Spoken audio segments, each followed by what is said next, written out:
All right, thank you all for coming to this inaugural talk for this year's faculty colloquium. It's my pleasure to introduce Dr. John Lundy, who has ongoing work in the normative social and political theory, taking up interdisciplinary research, combining several fields, especially moral philosophy, social theory, and political science, in order to develop a conceptual understanding of the contemporary world. At the intersection of ethics and epistemology, understanding practical reasoning has been a central focus of his work. He is also especially interested in egalitarianism, justice, democracy, and critical theory. His current overreaching research project focuses on human progress in the broad sense. A significant part of this project involves an analysis of human beings' technological nature, the phenomena of technological progress, and, most specifically, its complex relationship to genuine human progress as such. Before joining Eastern Oregon University as chair of interdisciplinary studies last fall, Dr. Lundy held teaching appointments in several philosophy and interdisciplinary departments, including as core faculty and head of interdisciplinary studies at Antioch University, where he helped launch a new Master's of Arts in Interdisciplinary Studies and taught a wide range of philosophy and interdisciplinary humanities courses. Please welcome Dr. John Lundy.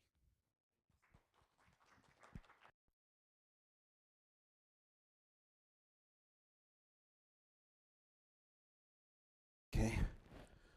I remembered to turn my mic on. That was the first thing I had to do, so that's good. Okay.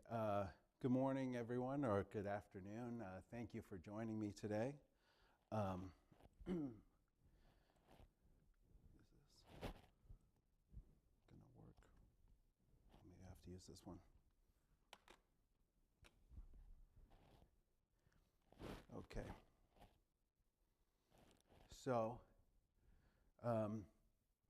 as Steve mentioned, I teach philosophy and interdisciplinary studies here, so somewhat boringly or uncreatively, the name of my talk is Philosophy and Interdisciplinary Studies.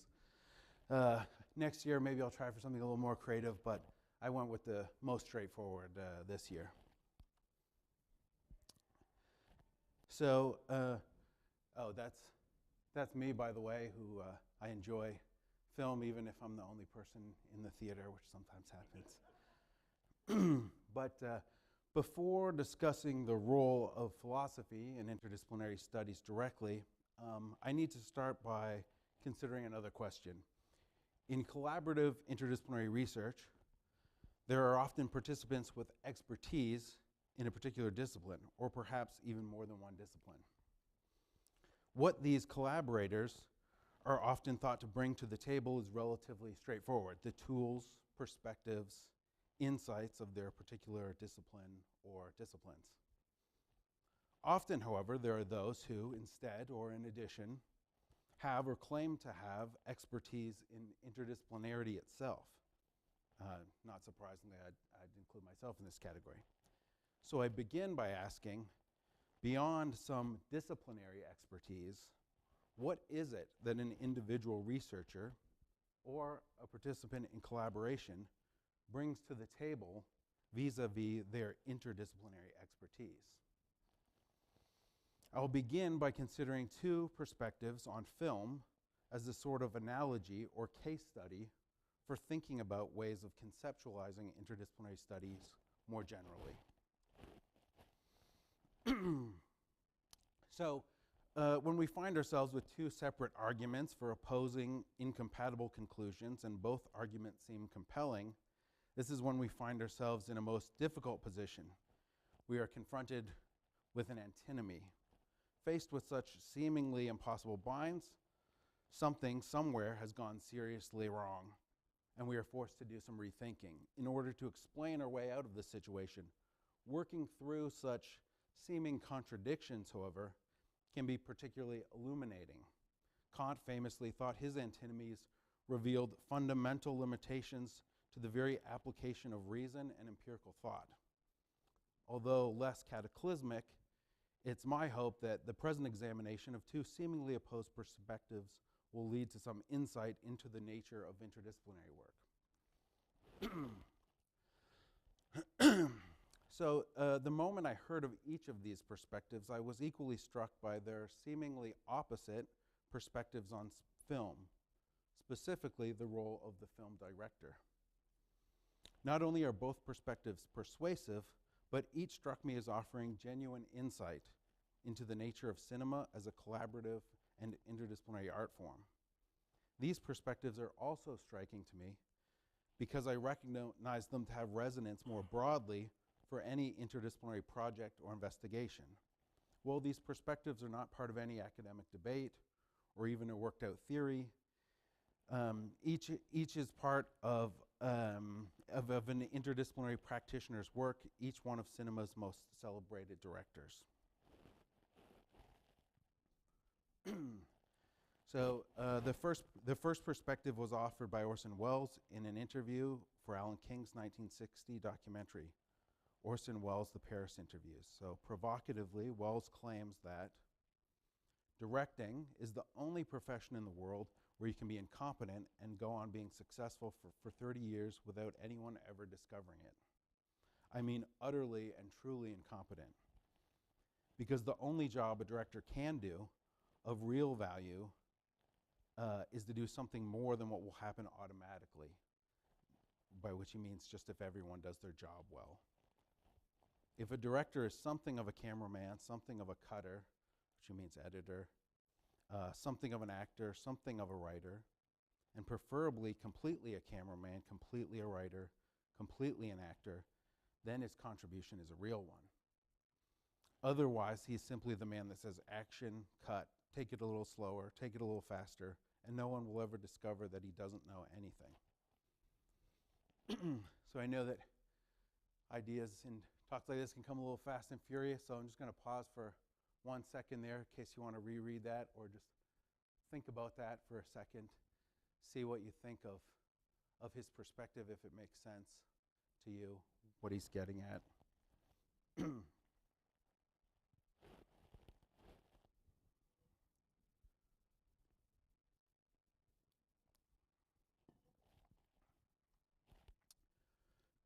So the second perspective I want to talk about actually involves two directors, but it's expressed in an anecdote related by Quentin Tarantino when he describes a pivotal revelation he had before making his first film. It was at the Sundance Institute in 1991 after receiving advice from a mentor, the visionary film director and member of Monty Python, Terry Gilliam. So as Tarantino describes the encounter, I go, look, you have a very specific vision in your movies, and it's right there on the screen. How do you do that? How do you get that vision in your head? How do you get it on the screen? And he said, well, Quentin, you have to understand, as a director, you don't have to do that.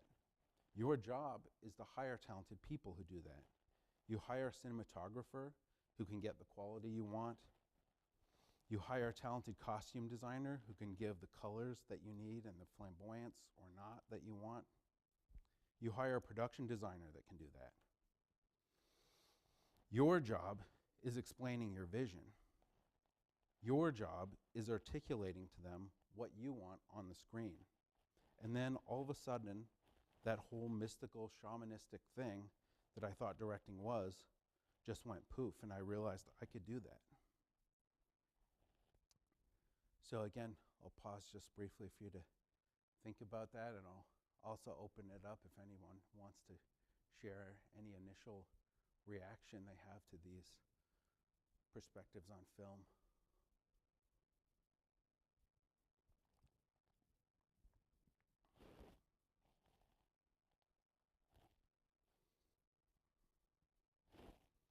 So I should begin by acknowledging here that the relationship is only one of analogy. I suggest it's a rather close analogy. Although I suggest it's a rather close analogy, there may be a certain significant difference between interdisciplinary artistic endeavors and interdisciplinary research. Nevertheless, with that caveat in mind, let's explore general conceptions of the interdisciplinarian that might be extrapolated from these two perspectives. First, let's consider the view of the interdisciplinarian that would be analogous to Orson Welles' perspective on the director. I will label this view the interdisciplinarian as multidisciplinarian. The paradigmatic Wellesian multidisciplinarian would be someone who works across disciplines and has some degree of mastery over their techniques and insights. These different disciplinary perspectives would afford them different ways of viewing or conceptualizing the overall system in which the questions or problem has arisen. They are uniquely situated to have the best chance at the most adequate grasp of the whole. But this understanding comprises their individual disciplinary understandings.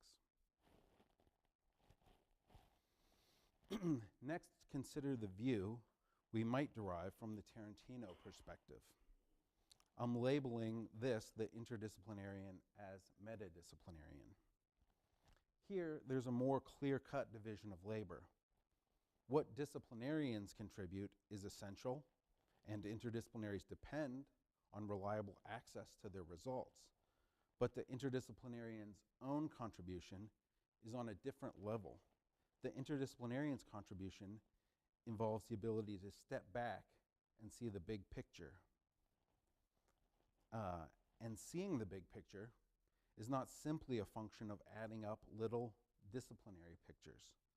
This approach sees this kind of big picture thinking as an independent focus of its own, on the grounds that when something is integrated systematically, not merely just in a heap, as Aristotle would say, then the whole is indeed something quite other than the sum of its parts.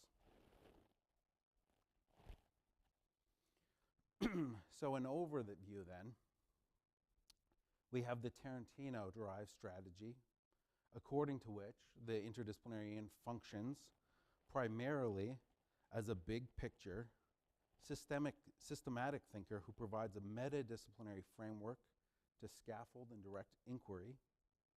And we have the Wells-derived strategy, according to which the interdisciplinary contributes, the interdisciplinarian's contribution stems mainly from working as a multidisciplinary generalist who contributes by combining specific disciplinary perspectives.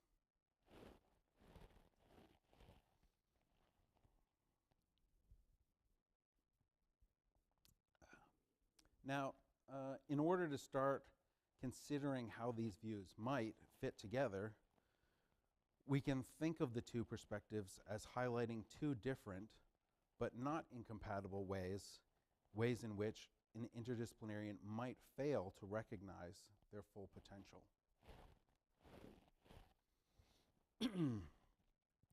The first way an interdisciplinarian might fail is the way Orson Welles criticizes. By not being multidisciplinary and ultimately not making a substantive contribution, directly analogous to the sort of director Welles criticizes, the interdisciplinary and collaborative research may take on a role more like a project manager or a coordinator. While valuable, such work does not, however, rise to the level of what we might call substantive contribution, whether critical or artistic, to the ideas contained in the final output. Real substantive contribution must engage with the substance of the ideas being contributed by the disciplinary perspectives on the question or problem being addressed. Now, Tarantino and Gilliam do not make an explicit critique here, but we can easily see that a critique attaches to or could be derived from their account.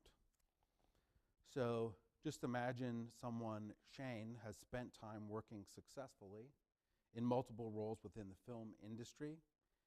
He also came top of the class in every component of film school before finally given the opportunity to direct.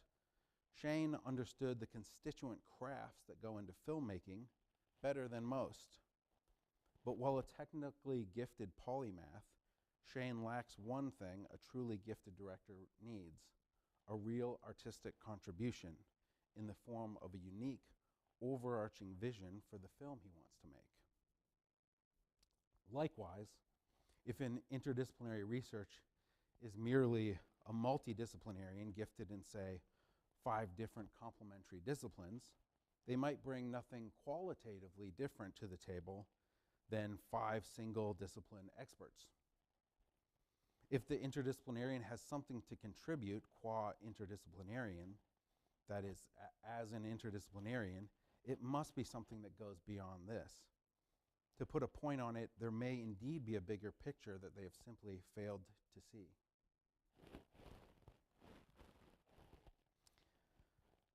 So the apparent incompatibility stems from where the director or interdisciplinarian's contribution is seen to reside. For Tarantino, the contribution is at the level of overarching vision. The skills of individual crafts or techne are in service of this overarching vision. For Wells, the director's contribution comes via the various component activities through which an overall vision is achieved collaboratively. The final film is the outcome of artistic decisions made collaboratively within various subfields of the filmmaking process. So I believe that the true nature of a director's genuine contribution is best represented by this diagram. Instead of existing within the individual crafts or within an independent space of overarching vision, a director's contribution necessarily overlaps these spaces. So, like Tarantino, I maintain there is an independent space beyond the individual crafts, and that a director can make a contribution on this level. But, like Wells, I don't believe it's possible to have an organizing artistic vision for a film without knowing something about writing, cinematography, editing, etc. So part of a director's contribution must reside on this level as well. So to summarize then, I would say that Tarantino is correct that a good director must have vision beyond any technical craft of filmmaking. However, Tarantino would be wrong to think that you can have vision without knowing about the various, for Tarantino, the contribution is on the level of, would be wrong to think that you can have vision without knowing about the various aspects of filmmaking. Indeed, that's part of where such vision comes from, even if the knowledge is implicit. So Wells is correct that a good director must, at least partially, understand the component arts involved in making a film. However, Wells would be wrong to think that the only thing a director can do is help the editor edit well, the actor act well, etc.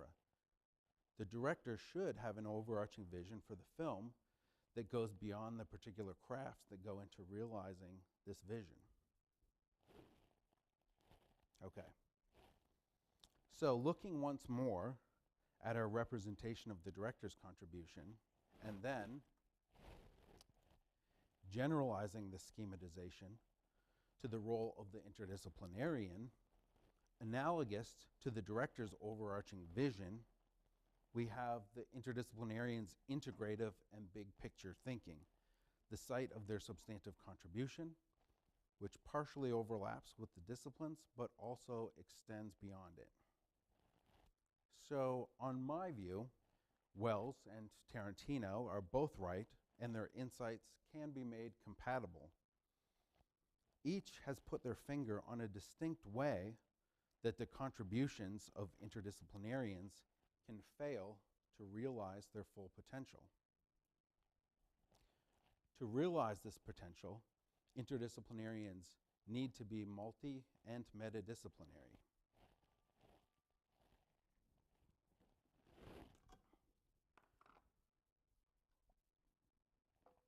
Okay, so that brings me at last to the question I ultimately wanted to consider, my central theme, what this implies for the role of philosophy in interdisciplinary research. So from the way I've characterized the meta-disciplinary space, you may have guessed already that I see it corresponding largely to the traditional domain of philosophy. So if this is correct, philosophy then has a special significance for interdisciplinarity. Philosophy would not simply contribute on par with other disciplines as one specific disciplinary frame or by focusing on one specific subject domain. Now, of course, this all depends on what our definition of philosophy is, which is, of course, itself a philosophical question. In one sense, philosophy is undeniably a discipline, like any other. It has its own programs, departments, conferences, journals, technical language, key figures, central debates, canonical texts, and mainstream, although at a particularly contested one, account of what the field subject domain is and how it ought to operate. So as such, philosophy can and does contribute to interdisciplinary research on the level of a particular individual disciplinary background. But despite this, however, philosophy also has a special connection to the meta-disciplinary space that is so important to the substantive contribution of the interdisciplinarian. Even to the extent that philosophy presides over a particular subject domain or set of domains, its topics tend to be the kind of fundamental, big picture, self-reflective ones that are particularly salient in the meta-disciplinary space. Also, however, dominion over a very specific subject domain is far less a defining characteristic of philosophy than it is of any other discipline. That's why we have philosophy of just about anything you care to mention. So philosophy is defined perhaps most usefully as a methodology. On my view, that's one based on evidence in the form of arguments, and ultimately as an intellectual attitude or a way of comporting oneself to the world. Again, on my view, this is the disposition to actually participate in the use of reason and to conduct oneself in ways that comport with its outcomes. So these characteristics are precisely what is needed to facilitate the critical dialogue between disciplinary perspectives that I see as most germane to the vital multidisciplinary contribution of all fruitful interdisciplinary inquiry. While I argue philosophy has this special significance for interdisciplinarity, this view does not allow philosophy to maintain the independence that it has often been thought to have. Successful philosophical programs must look for interlocking support in the form of evidence from within other disciplines.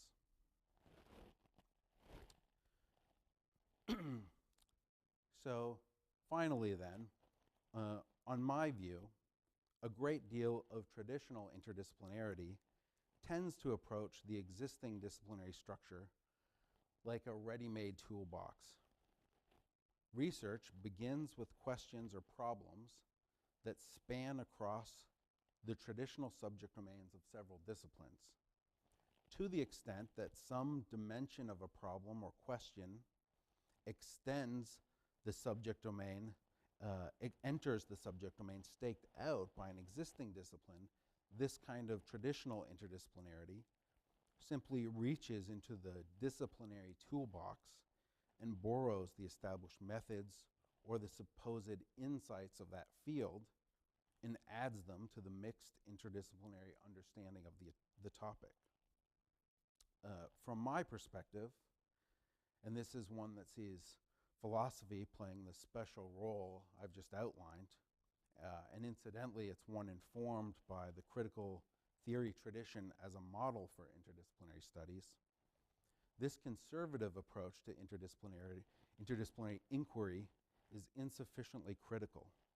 It leaves the traditional disciplinary structure intact and fails to question the dominance claimed by certain disciplines over certain subject domains. Rather than delegate to disciplinary authority, what I would call a critical interdisciplinarity involves substantive philosophical dialogue between accounts of subjects emerging within and between disciplines. So many traditional approaches cede far too much authority to the existing authority structure of disciplinarity by tacitly accepting the idea that the world comes divided into different domains over which certain disciplines have dominion and exclusive expertise. On my model, different disciplines are seen to contain, potentially, unique insights and perspectives, and we may gain a greater understanding of our subject by bringing these isolated discourses into a critical conversation with each other. Interdisciplinarity, on this account, is largely about the translation work necessary to make this conversation happen. This groundwork and this critical dialogue must not be bypassed by treating disciplines as tools ready to hand. Like the paradigms within them, disciplines are recognized as voices in an overlapping conversation, offering contestable perspectives on subject domains that may be understood differently from other disciplinary frames. And I think I will leave it there, but I'm happy to entertain questions or reactions. Thank you.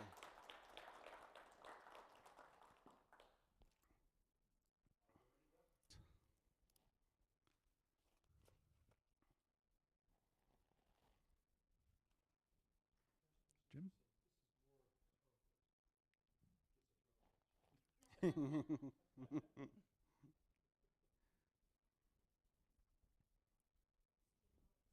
Okay. Hello, I'm a retired faculty, and Hi. I have a degree in English, rhetoric, and composition. And so while I was doing my dissertation, I worked with actor network theory, which brings disparate ideas, concepts together in conversation while they can produce something worthwhile, something useful. And then they fall away again and form into other actor networks. So I'm wondering if you're familiar with that theory and whether you have thought about using that as a framework for interdisciplinarity, meta-disciplinarity, all of it. Yeah, that's an interesting question. So the basic answer is no. I've heard of it, but I'm really not familiar with it, with the actor network theory. But I'm curious just to ask you how do you see it as fitting with the film perspectives I was talking about, or the combined perspective? Do you think? Yeah, I'm just curious what made it stand out to you, but it's definitely something I might look into if it dovetails with some of these ideas. But yeah, I'm not familiar. From my perspective, I was thinking more in terms of the concepts themselves of interdisciplinarity. I wasn't really thinking about the film, but when you look at the film aspect of your presentation, it would be possible to look at both of these perspectives, or both and more, and then look at the different actors in each of them and how they work in a specific type of model, see how they work together across models, and see if they can be, what do I want to say, magnified by bringing them together. That's just one way that I can think of right now. Okay, thank you for the thought. Yeah, yeah. Anyone else? Other questions? So you mentioned that there were deficiencies in thinking about interdisciplinarity as analogous to a project manager. So two things. I wonder if you could explain a little bit more about what you mean by that, and also how you see that as different, the role of a project manager as different from the role of a film director. Right. So basically, I think I'm taking on board a bit of what Wells was getting at in his quotation there. So I think Wells' criticism of some film directors is they're not a real artist contributing to the film. You know, there's artists who are making the film, and the director oftentimes is just some guy who sits in his chair and is kind of like, you know, maybe doing a little bit of coordination work and saying action and so on, and really doing little or nothing. But in the best case scenario, maybe he's just a bit of a project coordinator for the film and is really not making a substantive contribution to the film. How does that strike? How does Wells' original point strike you? I'm curious. Well, I think it's a little reductive. Mm-hmm. But it is. So the reason I'm mentioning the project manager is the project manager, like Wells, has to have some knowledge of the various crafts that they pull together in order to know how best to use them, put them into practice, or to judge whether or not they're performing their tasks up to standards and so forth. So it's a little bit more, the contribution is a little bit more than just traffic copying. Right. It should be, and that's I think precisely Wells' point. So he can get away with making these pronouncements as the director of what's usually considered the greatest film of all time. So he can make these kind of pronouncements. But he thinks if you're actually making a contribution as a director, exactly as you said, you have to know about all these component arts. You have to be a bit of all of these things to make a real contribution, right? And I think Wells is on to something there, and I think that applies to the role of the interdisciplinarian. So you could have an interdisciplinarian, and so if we show up to do interdisciplinary research, and we have the biologist and the economist and the sociologist, and they come with their insights, and there's someone who shows up and says, "I'm the interdisciplinarian." If they don't know anything about any of the disciplines that go into understanding the topic, then what can their role be there other than, well, I can schedule when the meetings are going to be, and I can make sure no one talks at the same time, or maybe I can have this kind of managerial role. But what can I do as an interdisciplinarian other than that, unless I know something about the different disciplines that are relevant to the problem we're trying to solve, right? That's I think how Wells' point is analogous to the role of the interdisciplinarian. So yeah, but I think that's just one half of it. So I think it needs to be combined with Tarantino's perspectives. On the other hand, that, well, they can contribute, an interdisciplinary can contribute by having experience with the different disciplines that bear onto the problem we're trying to solve.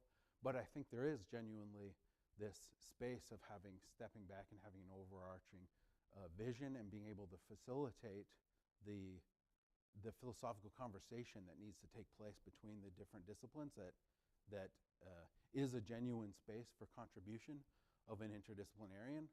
And I think philosophy has a special connection to that role of the interdisciplinarian. Does that make sense? Yeah. Other questions, Nathan?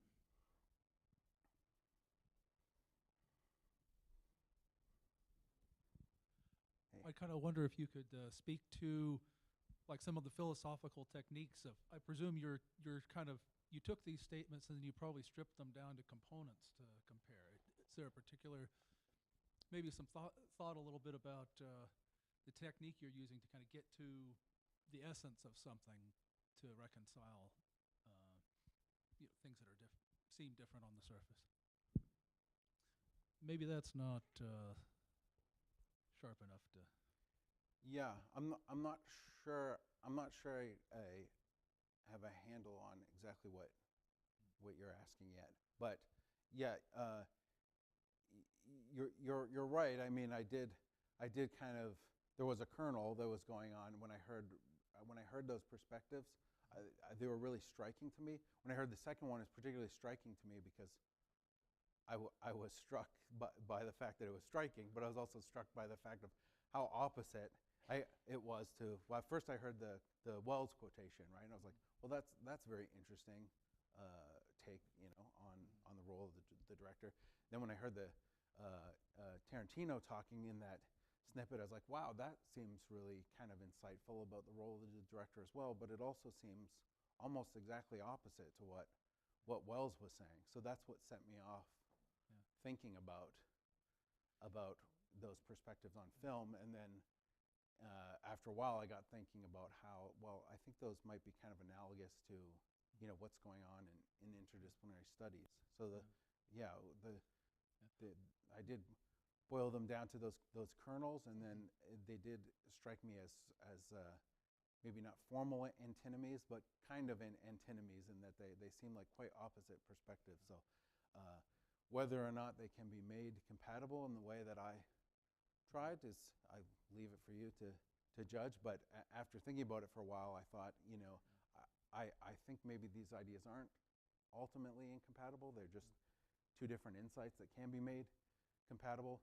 And I suspect if I sat down and talked to the directors about it, I don't think they would disagree with anything that I'm saying about trying to make them compatible. Well, it seems statements by themselves, it seems like Wells was micromanaging his vision into the film as it was going along, and then whereas Tarantino was expressing a vision and letting people interpret from there. But, we don't know what kind of conversation happened, in Wells's room and whatever. Mm-hmm. Hello, Osvaldo. Thank you very much.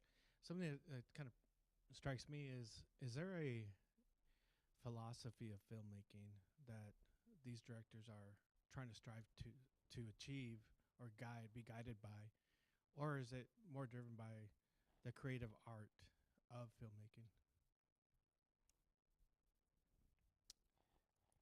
Yeah, that's an interesting question. I mean, it depends what you mean by like a philosophy of film. Like, if you think of it as like a formal, worked out sort of academic philosophy, then I don't know, but I suspect not.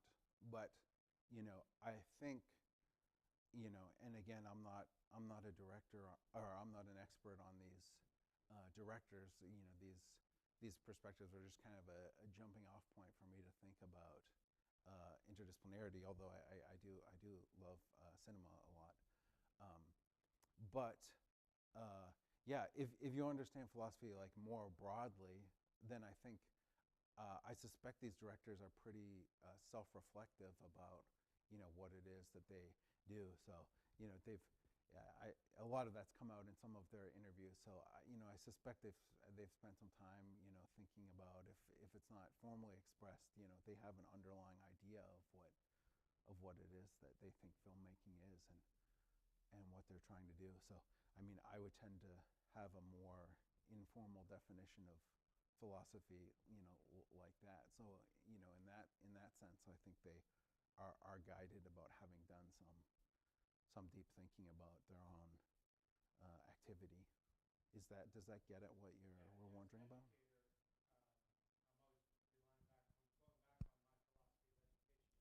Right. Yeah. That's right. Yeah. Good. I think we had another question over here, Sarah. Actually, it is to address your role as a director/educator of students working on projects. Could you give us how you approach, given your antinomies, Yeah. how you approach working with students in a classroom setting on interdisciplinarity and approaches to it and how to think about it versus working with students on their interdisciplinary projects in arguably one of the large majors on the campus, where students are working with discrete, quote unquote, minors in disciplinary fields.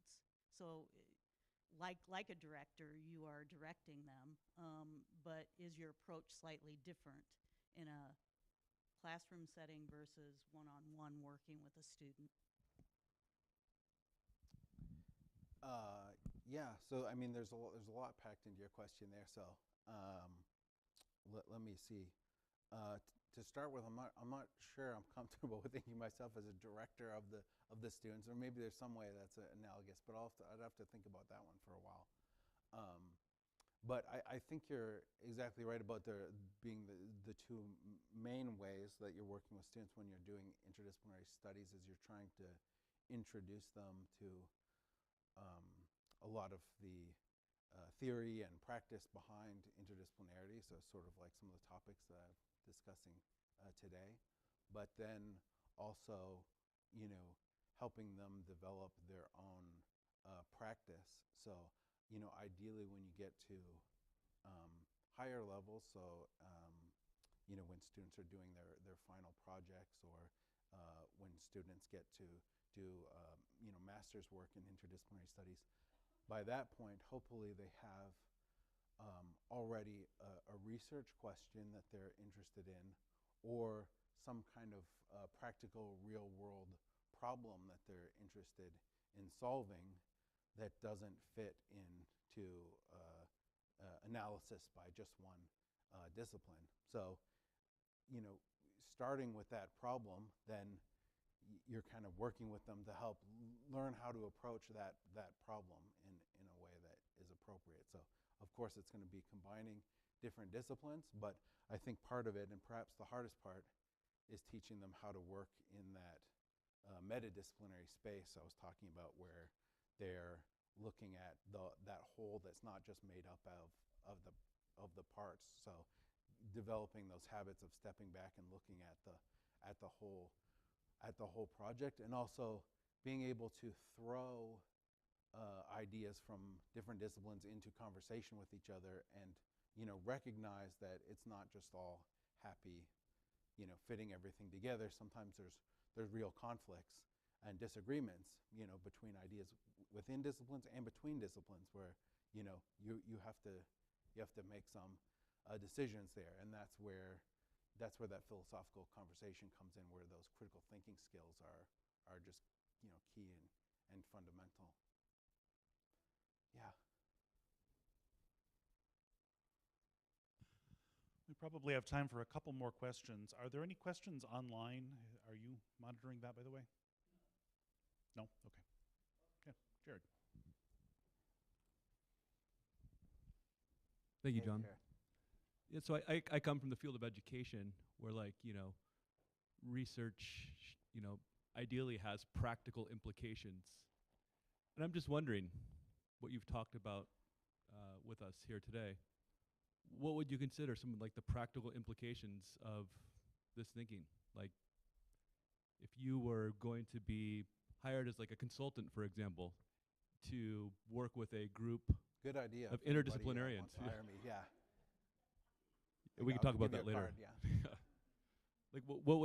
How could you translate this research into practice? Is I guess my question.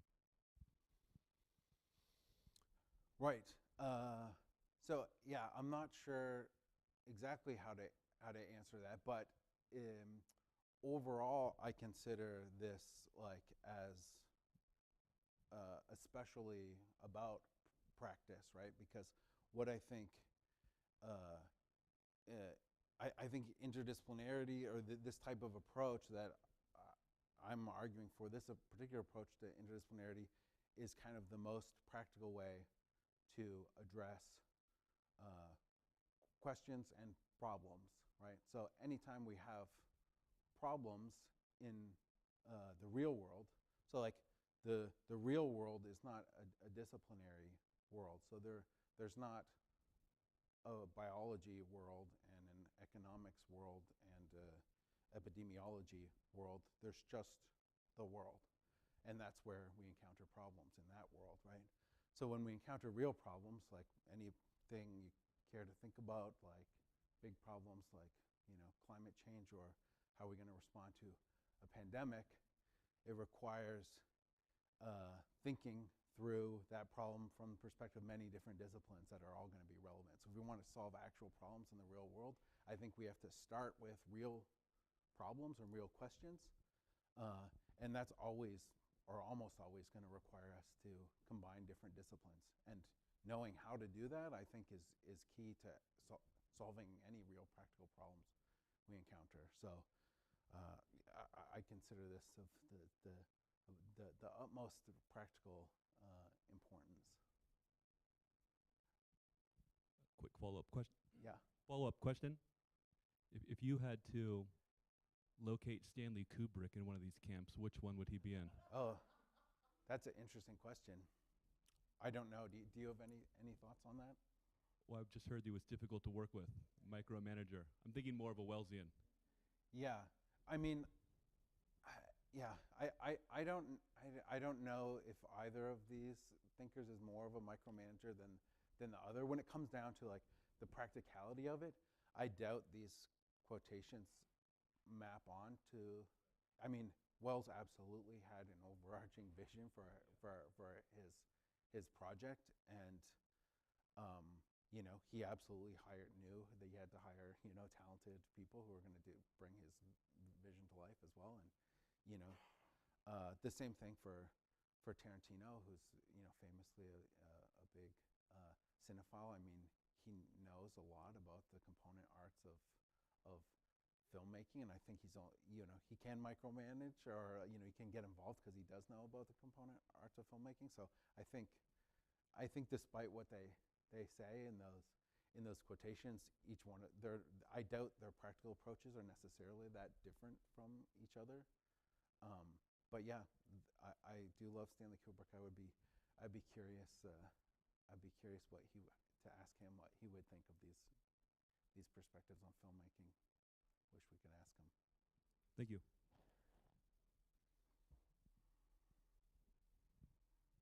Are there any other questions?